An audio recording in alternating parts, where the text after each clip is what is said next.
Hello दोस्तों, कैसे हो आप सभी।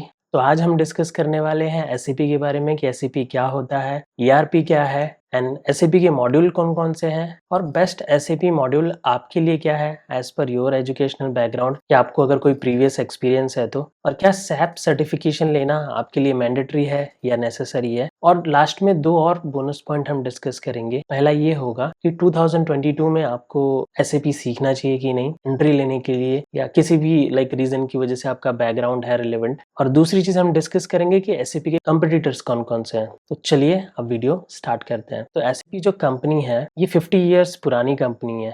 1972 में ये स्टार्ट हुई थी। 5 एंटरप्रेन्योर्स ने मिलकर इसे स्टार्ट किया था जर्मनी में। उनमें से कुछ की आप यहाँ पे फोटो देख सकते हो, उनके नाम भी मेंशन है। और एसएपी जो सॉफ्टवेयर है उसका जो फुल फॉर्म है systems application and products in data processing.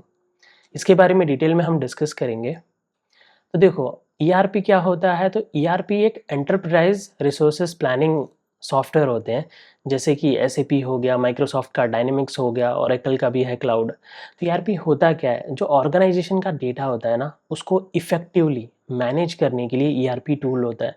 तो आप बोलोगे सर इफेक्टिवली क्या होता है। तो देखो आप यहाँ पे ये जो स्लाइड देख पा रहे हो, यहाँ पे आप देख रहे हो कि सप्लाई चेन मैनेजमेंट, सर्विस एसेस management, financial management, customer relationship management, ये पूरा जो साइकिल होता है इन सब का data from A to Z एक सेंट्रल लोकेशन पे होता है, जहाँ से आप डेटा को ट्रैक कर सकते हो, लोकेट कर सकते हो, या फ्रिक्वेंटली उस डेटा के बेस पे कोई डिसीजन ले सकते हो। आप उसके नाम से ही समझ सकते हो, एंटरप्राइज रिसोर्सेज प्लानिंग। एक एंटरप्राइज में जो प्रोसेस चल रहा होता है ई टू जेड उन सब की प्लानिंग करना। अब देखते हैं कि एसएपी सॉफ्टवेयर जो है वो क्यों यूज होता है।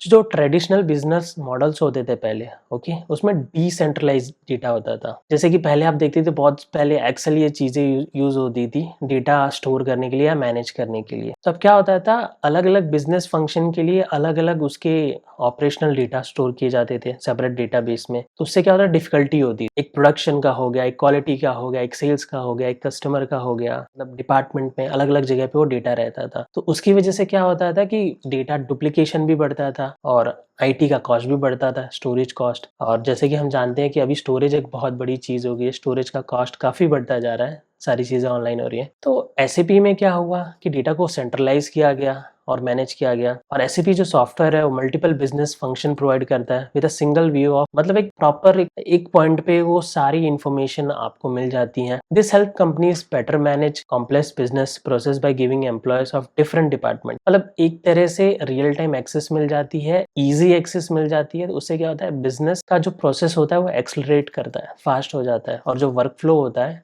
वो इम्प्रूव हो जाता है। तो इससे क्या होता है, प्रोडक्टिविटी बढ़ती है, इफिशियंसी बढ़ती है, और जो कस्टमर का एक्सपीरियंस है, जो एंड यूजर का एक्सपीरियंस है जिसके लिए वो बना है, वो भी बढ़ती है। और अल्टीमेटली अगर ये चीजें होती हैं तो क्या होता है, प्रॉफिट्स इंक्रीज होते हैं। तो अब डिस्कस करेंगे कि आपका जो एजुकेशनल बैकग्राउंड है उस हिसाब से आपको कौन सा ईआरपी मॉड्यूल करना चाहिए, या तो कोई प्रोफेशनल एक्सपीरियंस है तो उस हिसाब से कौन सा ईआरपी मॉड्यूल करना चाहिए। तो पहला मॉड्यूल है जो फीको। तो फीको कौन कर सकता है, तो एक वो पर्सन जिन्होंने बीबीए एमबीए किया हो, या सीए सीएस सीएफए किया हो, या तो उनको अकाउंटिंग सॉफ्टवेयर में एक्सपीरियंस हो, और anyone who is having a basic knowledge of accounts, accounting terms, journal entries and etcetera, वो लोग फीको के लिए एलिजिबल है। फिर एफआई है, फिर सीओ है। इसके बारे में मैं डिटेल में बताता हूँ। यहाँ पे देख सकते हो जो एफआई है वो अकाउंट्स के कर सकते हैं, सीओ फाइनेंस के, MM procurement logistic and supply chain management, okay, मतलब काफी लोग कर सकते हैं। जो यहाँ पे हमने मेंशन किया that is not limited to, अगर आप इंजीनियरिंग के बैकग्राउंड से हो किसी भी, ओके, आप भी कर सकते हो। एसडी सेल्स एंड मार्केटिंग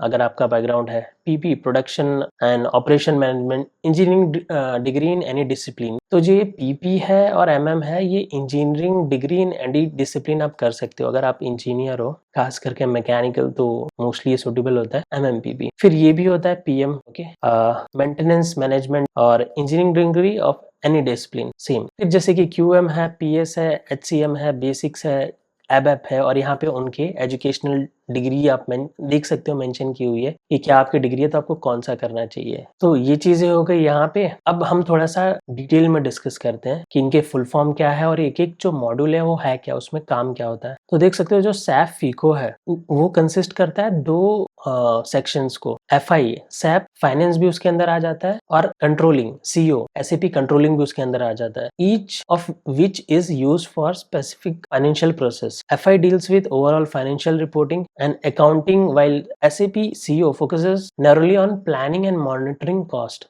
इससे आपको थोड़ा सा ओवरव्यू मिल गया होगा कि फीको क्या कंसिस्ट करता है. जो FI और CO हमने अलग से देखा था ना, तो अगर आप फीको करते हो तो ये दोनों FI और CO उसके अंदर इंक्लूड हो जाता है. अब बात करते हैं SAP MM मटेरियल मैनेजमेंट. तो जो मटेरियल मैनेजमेंट है वो बहुत सारे बिजनेस फंक्शंस करता है, such as procurement, purchasing, inventory management. तो जैसा हमने डिस्कस किया था कि ERP टूल का काम क्या है, तो प्रोक्योरमेंट से लेके, परचेसिंग से लेके, इन्वेंटरी मैनेजमेंट तो लेके ले तक काफी सारी चीजें हैं. ओके, तो ये सारी चीजें कर सकते हैं. Almost all major manufacturing firm and delivery firm implement SAP and SAP MM module. To become a good SAP MM professional, the first and foremost thing is to understand the business process running in material management. तो देखो, जितने भी SAP की module हैं उनके लिए आपको एक बिजनेस की अंडरस्टैंडिंग भी होना जरूरी है. नहीं तो आप टाइम के साथ सीख जाओगे, बट पहले से फोकस रखो उस चीज पे, तो आपके लिए वेल एंड बेटर है. फिर SAP सेल्स एंड डिस्ट्रीब्यूशन है. तो इसमें क्या होता है, सेल्स एंड डिस्ट्रीब्यूशन में cover business function such as inquiry, quotation, sales, order management. यानी इन शॉर्ट आप देखोगे तो जो भी मॉड्यूल्स हैं वो इसलिए बने हैं कि जो डिटेल में समझो कि सेल्स एंड डिस्ट्रीब्यूशन है, तो उसके जितने भी डिटेल चीजें होती हैं वो हम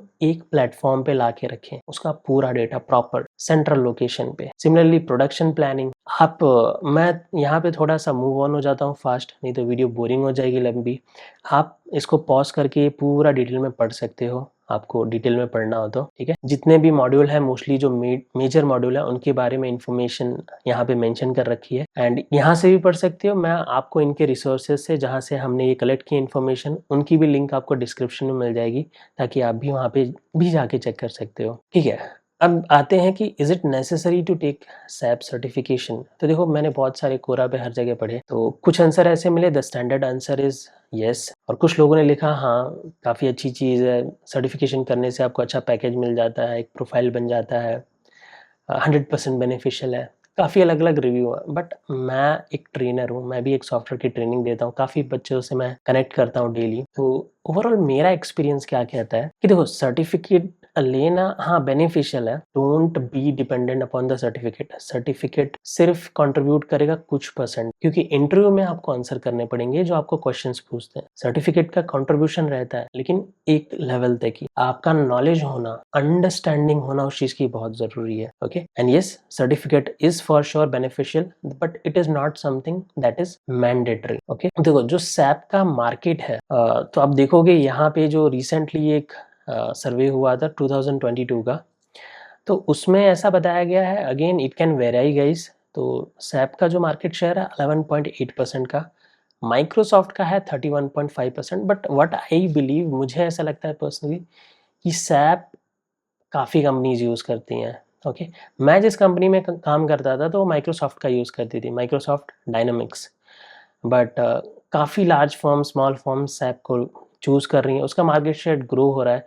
तो जो मेजर प्लेयर्स है ना, वो है माइक्रोसॉफ्ट, SAP और ओरेकल. ये 3 मेजर प्लेयर्स रहेंगे अभी के लिए फिलहाल, जो मुझे लगता है, जो मार्केट में देख के भी हमें पता चलता है. And coming to next thing कि 2022 में क्या आपको SAP सीखना चाहिए. तो गाइस, अगर आपको एक्सपीरियंस है, अगर आप प्रोडक्शन में जॉब करते थे, या आप करते थे क्वालिटी में, या सेल्स में, या आप HR में हो, या आप लाइक किसी डोमेन से हो, कुछ ऑलरेडी एक्सपीरियंस करते हो, तो इसे करो, तो आपके लिए बेनिफिशियल है. और उसमें भी आप मेक श्योर करो कि आप अच्छे से सीखो. बट आपके लिए एक बेनिफिट होगा कि आपने ऑलरेडी एक पार्ट पे काम किया है, सॉफ्टवेयर सीख लोगे या थोड़ा सर्टिफिकेशन ले लोगे तो बेनिफिट हो जाएगा. But again it is not mandatory. आप यही करो, आप एक्सप्लोर करो. मार्केट में 100 अलग चीजें हैं. आजकल क्या होता है, मार्केट में बहुत जल्दी किसी चीज का हाइप बन जाता है और हम उस हाइप में एंटर हो जाते हैं. तो मार्केट में बहुत कुछ है. ओके, एंड ये एक पार्ट है. जैसे ERP एक इंडस्ट्री है, डेटा एनालिटिक इंडस्ट्री है, क्लाउड एक इंडस्ट्री है, साइबर सिक्योरिटी एक इंडस्ट्री ने एक डिपार्टमेंट हो गया. ये सारी अपने आप में अच्छी है, तो आप सबको एक्सप्लोर करो. एंड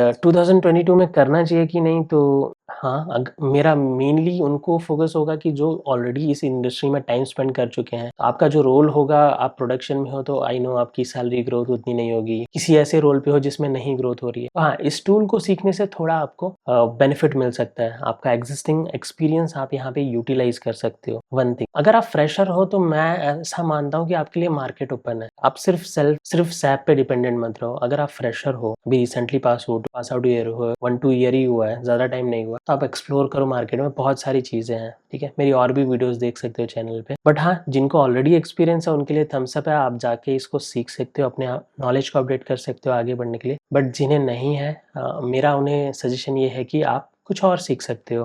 तो आज की वीडियो में इतना ही था गाइस। सैप सर्टिफिकेशन एग्जाम कैसे होती है, क्या होता है, उसके ऊपर मैं डिटेल में नेक्स्ट वीडियो में बताऊंगा। आज की वीडियो में इतना ही करते हैं, तब तक के लिए बाय दोस्त।